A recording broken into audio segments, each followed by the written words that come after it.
पूर्व मुख्यमंत्री भूपेश बघेल ने फिर से लोहारडी मामले को उठाते हुए सरकार से 166 लोगों पर दर्ज एफआईआर को लेकर सवाल किए हैं।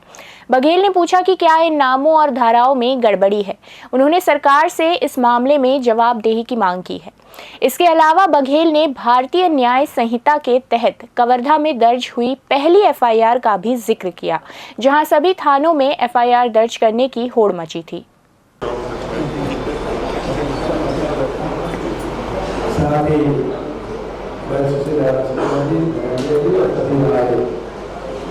मीडिया से पदाधिकारी उपस्थित सभी पत्रकार।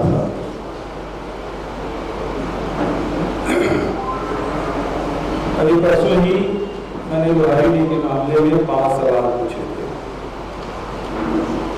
तो 5 सवाल आप सबको पता है कि उसमें श्री प्रसाद के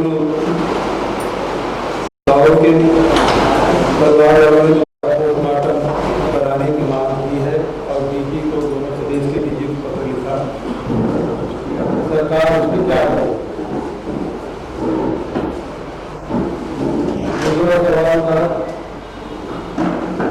कि 169 लोग जेल में बंद है, जिसमें से 2 नाबालिग हैं, 34 पुरुष है और 33 महिला, जिसमें से 5 सालों की मृत्यु हो गई। और एफआईआर दर्ज किया गया सुनने में आया 167 लोग। उसके नाम क्या है? फिर जो दंडाधिकारी जांच की घोषणा राज्य सरकार ने की, उसकी जांच के बिंदु क्या है? और आखिरी सवाल ये है कि प्रशांत साहब की कस्टोडियल डेथ हुई है, तो उसमें किन किन अधिकारियों के खिलाफ कार्रवाई किया गया है, उसमें कौन कौन अधिकारी है, उसका नाम बताया। लेकिन सरकार की तरफ से कोई बयान, कोई जवाब नहीं आया। अन्यथा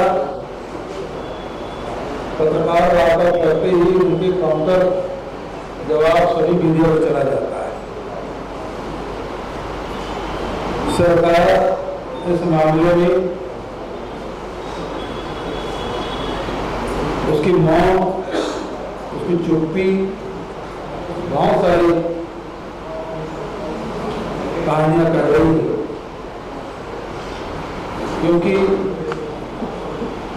2 आईपीएस, 1 आईएएस अधिकारी, एक को निलंबित किया गया, 2 को वहां से हटाया गया और पूरे थाने को वहां से हटा दिया गया है रेगाकार। सरकार ने स्वीकार कर लिया और आईपीएस अधिकारी के निलंबन इसलिए किया गया कि उसके किसान सालों के ठीक से मुलायजा नहीं कराया थे, जांच नहीं कराया थे और जेल भेज दिया, उसके कारण उसकी मौत हुई। तो आपने स्वीकार कर लिया क्योंकि मीडिया में मेरी आया है, तो उसके खिलाफ आपने एफआईआर दर्ज की क्या? दूसरा महत्वपूर्ण विषय है कि जो कितने धाराएं लगी है,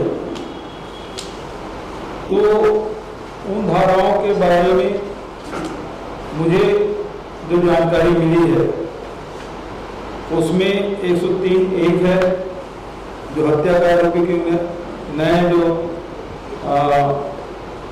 भारतीय न्याय संहिता BNS,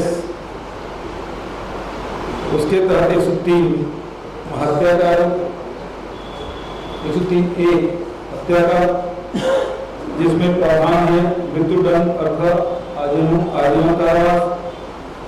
दूसरा 103(2) हत्या, जिसमें 103(2) मतलब मार लिंचिंग, जिसमें 5 से अधिक लोग मिलकर किसी की हत्या करते हैं।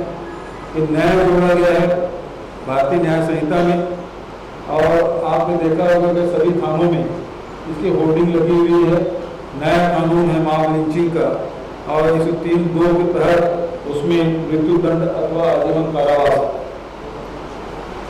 उसी प्रकार से उसमें जो 238 साक्ष्य छुपाना 7 साल की सजा, दंगा कराना 191(2), 191(3) जिसमें घातक हथियार से हमला, 189(5) गैर कानूनी जामवाड़ा और 332(1) घर में घुसकर हमला जिसमें मृत्यु हो 10 साल की सजा, 324(6) भय फैलाना जिसमें किसी की मृत्यु हो 5 वर्ष की सजा, 287 ज्वलनशील पदार्थों का दुरुपयोग जिसमें किसी की मौत हो 6 माह की जेल अथवा 2000 का जुर्माना, 310(3) 5 से ज्यादा लोग मिलकर डकैती हत्या 10 साल की सजा, 326(a) किसी मकान में विस्फोट आजीवन कारावास या 10 साल की सजा,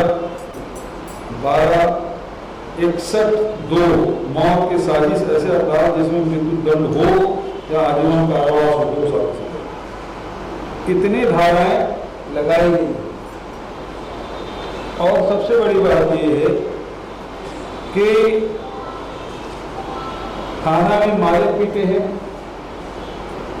और रात में जेल में इसको ट्रांसफर किया गया। ये जो 69 लोग हैं उसको रात में किए गए, दिन को उजाले में नहीं किया गया।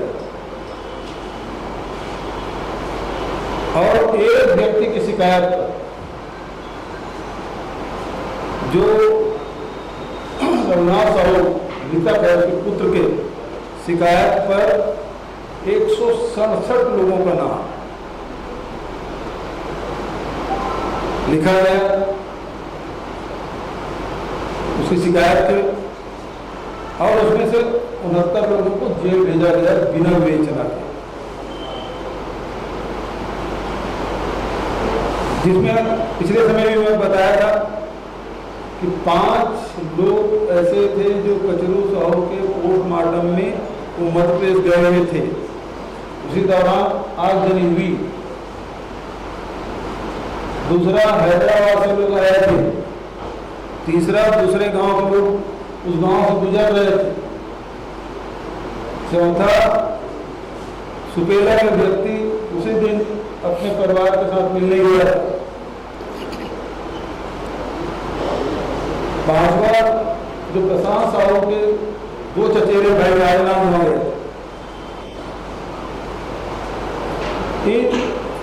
क्या सरकार इन तथ्यों से इनकार करती है?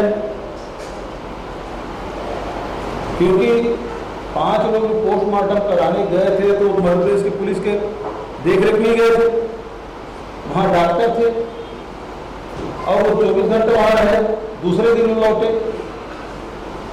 तो ऐसे व्यक्ति को गिरफ्तार कर लिया गया है। इसका मतलब विवेचना ठीक से हुआ नहीं। क्या सरकार फिर से पुनः विवेचना करेगी और एक व्यक्ति के आयोजन पर 167 लोगों को जो धाराएं मैंने बताई, जिसमें आजीवन कारावास है, जिसमें मृत्यु दंड है, जिसमें 10 साल का कारावास है, ये ऐसे धाराएं लगी है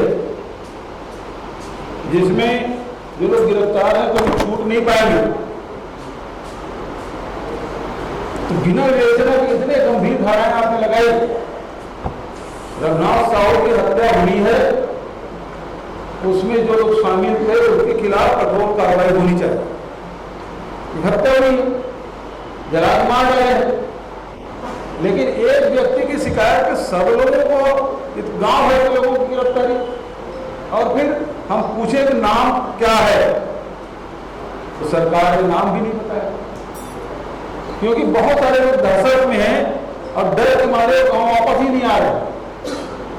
जो नहीं थे वो गिरफ्तार हो गए, उनके मन में ये भय है कि हमको भी अंदर कर देंगे। उसमें 167 लोगों में मुझे एक FIR की कॉपी मिली है मैं इसको सर्टिफाई नहीं करता, लेकिन जो जानकारी मेरे पास किसी ने भेज दिया और उसमें 167 लोगों के नाम है, सरकार ने 167 लोगों के नाम बता दी और उसकी सूची इसमें है, सब सारे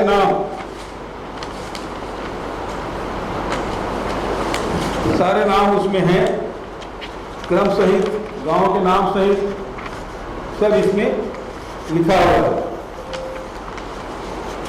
तो आप कहें तो मैं नाम पढ़ के बता दूं या आपको सर्कुलेट कर दूं। इसमें ये पूरे नाम है, इसको हमने टाइप करा लिया है उस सूची के हिसाब से। सरकार हम मांग करते हैं कि ये जो सूची जो नाम है वो सही है या गलत है, और नहीं है तो कौन है। और 167 लोगों में से साहू समाज के 137 लोग हैं,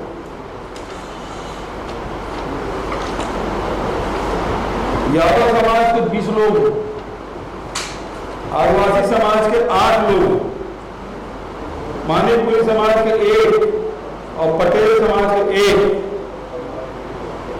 हो सकता है इसमें किसी भी जाति नहीं लिखा हो, इस कारण से ये आंकड़े, हालांकि साहू बाबू बस्ती है, हम सब गए थे वहां। 137 साहू समाज के, 20 यादव, 8 आदिवासी, 1 मानिकपुरी, 1 पटेल, कितने लोग हैं। अब जिसमें जो धाराएं लगाई, आज स्थिति क्या है, इतने सारे धारा जो लगे हैं, इसके बारे में सरकार से पूछना चाहता हूं, ये सारे धारा लगे हैं कि नहीं लगे हैं। 103(1), 103(2), 238(1), 191(2), 191(3), 189(5), 332(1), 324(6), 287, 310(3), 336(1) और 61(2), ये धाराएं लगी है कि नहीं लगी, सरकार से पूछना चाहता हूं। और दूसरा 167 राज्य सरकार ने बता रही है और 167 लोगों की सूची मेरे पास, और बताए सरकार कि ये सूची सही है कि नहीं है। दूसरी बात, भारतीय न्याय संहिता जब लागू हुई तो सारे एसपी या थानेदारों में प्रतिस्पर्धा चली थी कि भारतीय न्याय संहिता के तहत पहला FIR कहाँ होता है। पूरे देश भर में, हमारे छत्तीसगढ़ में प्रतिस्पर्धा चली, हमारा रंग हुआ था रेंगा घाट में, यही पहले। और मॉब लिंचिंग का सबसे पहला FIR भी संभवतः रेंगा घाट में हुआ, और इस बात को मैं दावे के साथ कह सकता हूं, मॉब लिंचिंग में 167 लोगों के खिलाफ FIR दर्ज गवर्नर रेंगा घाट थाने में सबसे पहले हुआ, पूरे देश में नहीं हुआ, क्योंकि ये मॉब लिंचिंग नया कानून बना है जिसमें सख्त प्रावधान है, जिसमें मृत्यु दंड है। तो ये बिना विवेचना के बहुत हल्के स्तर पे किसी की जान को इतना सस्ता कैसे समझ ली सरकार। तो सवाल ये उठता है कि यदि ये विवेचना सही नहीं है, जिस प्रकार से मैंने उदाहरण बताया, सरकार फिर से विवेचना करेगी कि नहीं करेगी, या सरकार 167 लोगों को फांसी देना चाहती है, दिलाना चाहती है, जो फैसला कोर्ट को करना है। 167 लोगों को फांसी की सजा दिलाना चाहती है। विष्णुदेव साय के संवेदनशील सुशासन में क्या किसी को न्याय मिलेगा नहीं मिलेगा, कि सीधा सबको फांसी में टांग दिया जाए, ये बड़ा सवाल है। क्योंकि ये सैकड़ों परिवार से जुड़ा हुआ है, ये 167 लोग ही नहीं है, उससे जुड़े कितने परिवार हैं, कितने रिश्तेदारी है, हजारों की तादाद में उनकी रिश्तेदारियां हैं। अब उसमें 167 में उसके बाद अन्य भी लिखे, जब उनकी मर्जी होगी तो और वो जोड़ देंगे। ये सबसे बड़ा सवाल है, सरकार बताए। पहली बात तो ये है कि धाराएं, यही धाराएं लगी कि नहीं लगी है। दूसरा 167 लोगों की सूची है, वो यही है कि नहीं है। तीसरा, फिर से विवेचना करेंगे क्या, या सरकार 167 लोगों को फांसी की सजा दिलाना चाहती है। ये देश में पहली बार हुआ, मामले जी को केस पाला और इस प्रकार के फांसी की घटना पाला।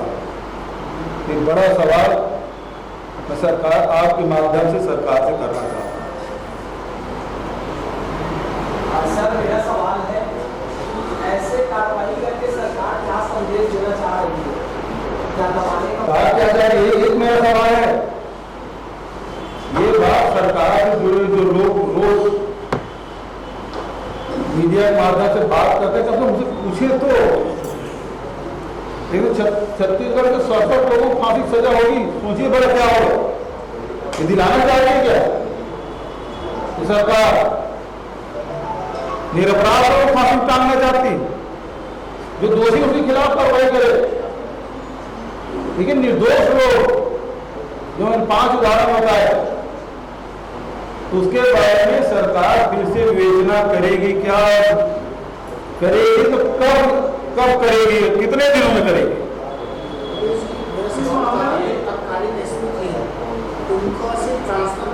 नहीं, आखिर इतने महिला पुरुष को जो पिटाई की है, उसका वीडियो आपने देखा होगा। एक लड़की को, नाबालिग लड़की को पीटने का आदेश दे रहे हैं, वो अपने आप में प्रमाण है।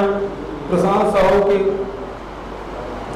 मौत तो इसी के आदेश से जो पिटाई की, कर्मचारी अधिकारी जो भी किए खुद पीटे,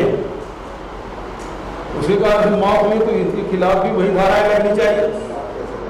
इस मामले में ग्रीन होने को आया है, उनका कहना है कि इन्वेस्टिगेशन एजेंसी को इन्वेस्टिगेशन करने दीजिए, आप इन्वेस्टिगेशन एजेंसी मत बनिए।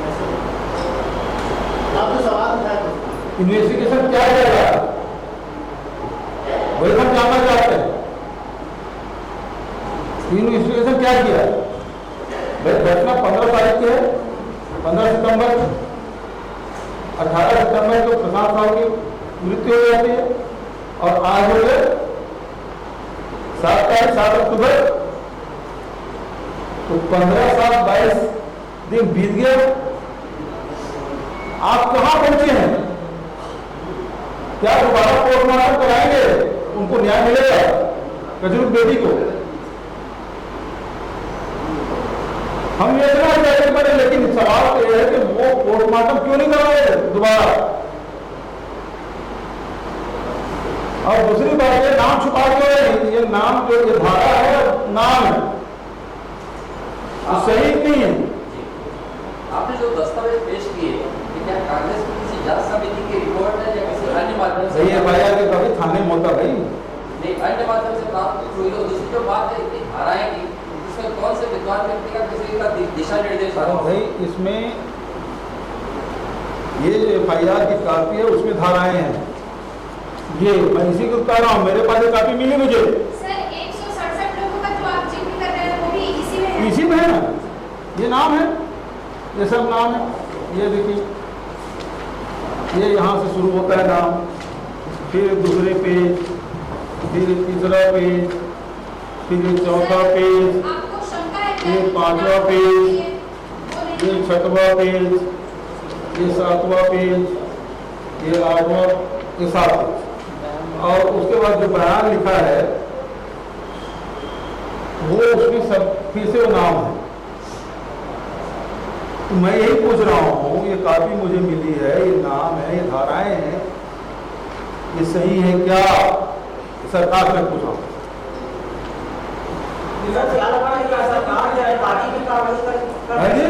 अपने पलड़ा छाड़ने के लिए सरकार जल्दी को कार्रवाई करने क्या नहीं समझे?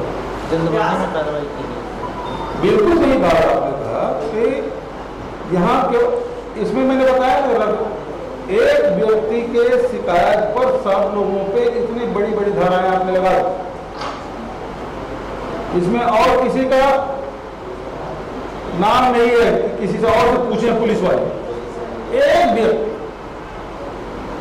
एक व्यक्ति कहने से 67 लोगों पे फांसी लगाने की धारा आपने लगा दी। तो क्या आप मानते हैं कि योजना सही है? गांव में बैठते पुलिस वाले सब बुला बुला के पूछते तुम कहाँ थे, क्या कर रहे थे, यहाँ जो घटना घटी उस समय कौन कहाँ था, ये सब पूछते। विवेचना किया, इसका मतलब है कि विवेचना उन्होंने किया नहीं। एक व्यक्ति से, इसीलिए विजय शर्मा को बहुत तकलीफ हो रही है। उन्होंने कहा आदेश दे दिया होगा, जाओ उसे पूछ लो, नाम लिख दो पूरा, सब कुछ दे पूछ दो। तो 67-69 लोग पकड़े गए, बचत लोग बाहर है। आपने एक और आईपीएस की भूमिका को लेकर सवाल उठाया था, अभिषेक पल्लव। हाँ, ये क्या वही करें? अब वो रील कहाँ बनाया है पता चलेगा। आप लोग पता है कि आजकल तो रायपुर भी है। जिस तरह से बलौदा बाजार के मामले में सरकार की कार्यवाही करते हुए कांग्रेस के नेता की गिरफ्तारी, क्या सरकार अगर इसमें कार्यवाही करती तो क्या किसी अलग कांग्रेस के नेता का नंबर लग सकता है गिरफ्तारी? अब इसमें तो कौन कांग्रेस का कौन भाजपा का, गांव में सभी तरह के लोग रहते हैं। साहू समाज की संख्या ज्यादा है, सबसे ज्यादा है। मैंने बताया आंकड़े लगभग 137 है। 20 यादव समाज के, 8 आदिवासी समाज, 1 मानवपुर, 1 पटेल, 8 आदिवासी, 20 यादव, 64 महिला है। कांग्रेस को क्या ऐसी आशंका है कि आपके पास कि उनके जो बेटे हैं उन्होंने नाम बताया, उसके आधार पर जो शासक को नाम है, कांग्रेस को क्या आशंका है कि पहले से तैयार कर दी थी और उसके बाद तैयार ऐसी आशंका है कि 167 नाम को याद रहेगा, बस बात नहीं है। क्योंकि उस कापी में तो उसी के बयान है। एक आदमी से पूछा गया वो नाम, हकीकत ये है जो गांव में गए, हम लोग 2 बार गए गाँव, दोनों बार बताया गया कि एक पुलिस वाले उसके रघुनाथ के परिवार वालों के साथ गली में घूमते थे और घर में फिर नोट करते थे कौन कौन है। ऐसा हुआ जो गांव वाले मुझे बताया। सर, प्रदेश अध्यक्ष ने चिट्ठी लिखी है प्रधानमंत्री को, कितनी उम्मीद है आपको?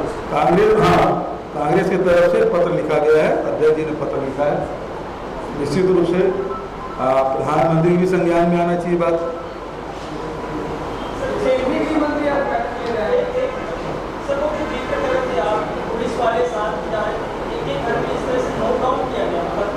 गाँव वाले ने बताया मुझे।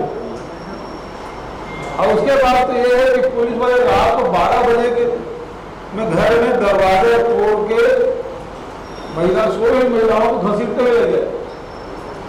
ये भी हुआ जो गाँव वालों ने बताया।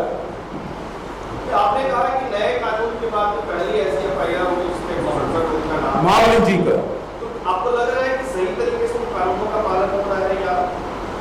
देखिए मावली जी तो है ना, फिर रघुनाथ साहब को उसको जलान मार लगे,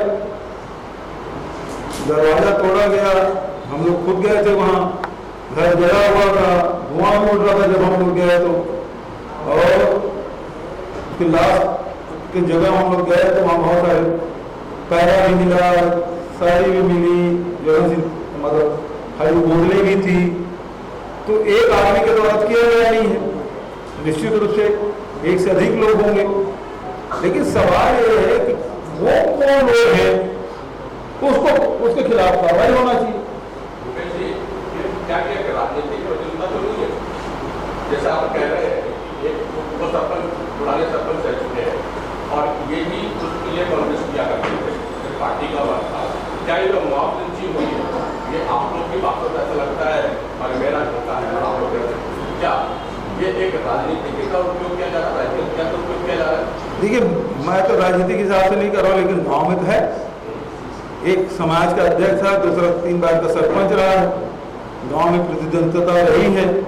और सबसे बड़ी बात यह है जब श्री प्रसाद जब बैठक ले रहे थे, जो दूसरे गांव के भी पदाधिकारी थे उस समय, तो उसके लड़के कथन को आप देखेंगे कचरू साहू की लड़की जो कथन कर रही है उसमें क्या करी कि गांव में जो बैठक हुआ, सामाजिक बैठक हुआ, और उसमें रघुनाथ साहू ने चुनौती दी थी तुम 6 महीने ज्यादा जिंदा नहीं रहोगे, और 15 दिन के भीतर में उसकी हत्या हो गई, उसकी मृत्यु हो गई।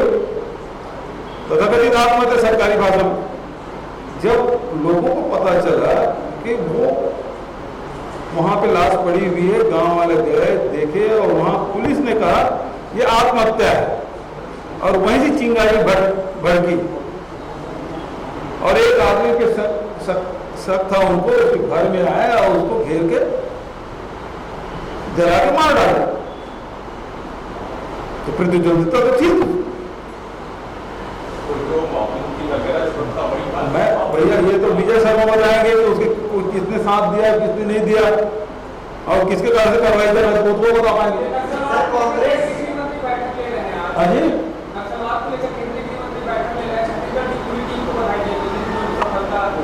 देखिए आज लोहारी डी के मामले में और उसके बारे में जो वहाँ घटना घटी उसके बारे में हम पहले परसों ही उसके बारे में बोल चुके हैं। Sir press conference